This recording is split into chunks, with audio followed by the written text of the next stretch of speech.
Where here in the United States, they say, oh, the Russians are bogged down. The Russians are going more slowly than anybody anticipated. It's because the Ukrainians are fighting so hard.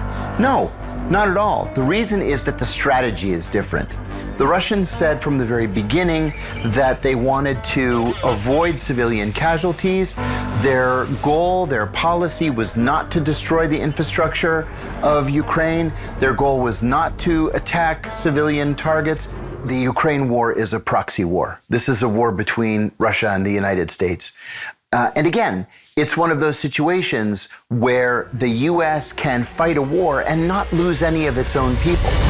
Also, after 9/11, the U.S. transitioned into what really is a full-time warlike economy, where we almost always have to be at war or our economy will fall into recession.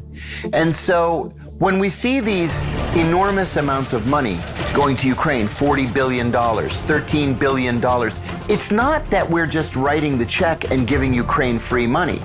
Almost none of that money as cash goes to Ukraine.